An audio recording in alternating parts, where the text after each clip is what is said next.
Assalamualaikum warahmatullahi wabarakatuh. Today I want to talk about the story of Hill Like White Elephant.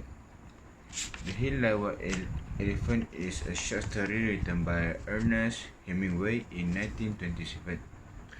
The story takes the form of a dialogue between a young couple at the unnamed pedestrian station while awaiting a Madrid-bound train. The time period is, however, outdated. Hemingway used the couple as his main character in the story. The male character is identified by Hemingway only as the American or a man, and the female character as G. Both are looked up in an argument over the transient and often emotive subject of abortion.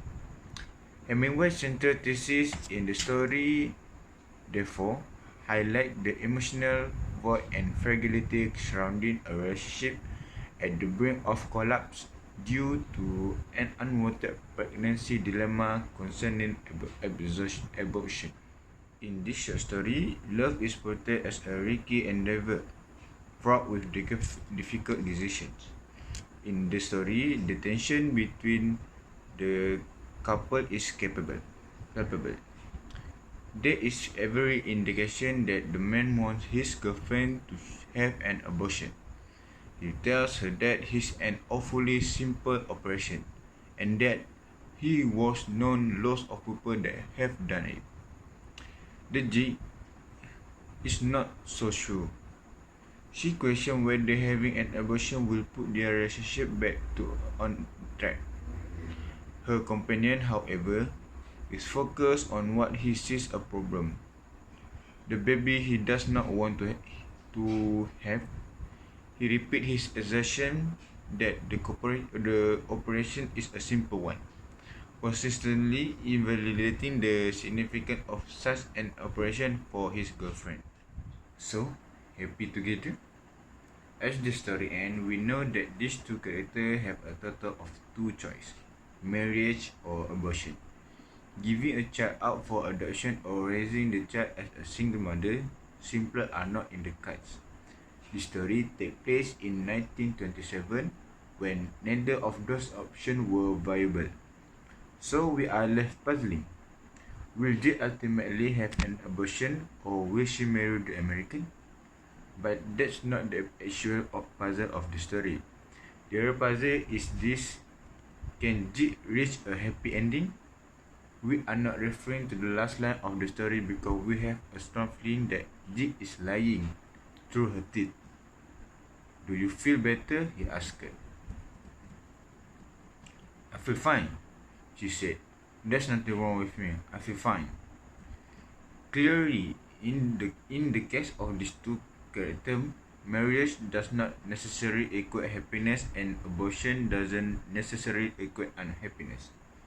The American made it abundantly clear that marriage is not exactly his cup of tea, and Jip made it clear that having an abortion is not going to be a relief.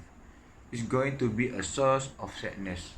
After all, she says, then I will do it because I don't care about me. In line 64. In other words, if she did about herself, she will not have an abortion. But why does Jill want to have a child? Is it because a sense that abortion is wrong, or because she has maternal feelings, or because she's so in love with the American? Perhaps, but the most impassioned argument for marriage she makes is that she thinks they could get along. We get the feeling that something else is driving Jill's desire to get married and start a family. Namely, that her life doesn't contain much that currently interests her. Take a look at the way she described her existence with the American. I wanted to try this new drink. That's all we do, isn't it? Look at things and try new drinks. In line 33. Oh man, that the sound so empty. So ultimately, we are given an impressionist portrait of a woman who's feeling adrift. She has been touring around Europe, drinking and looking at things for long enough.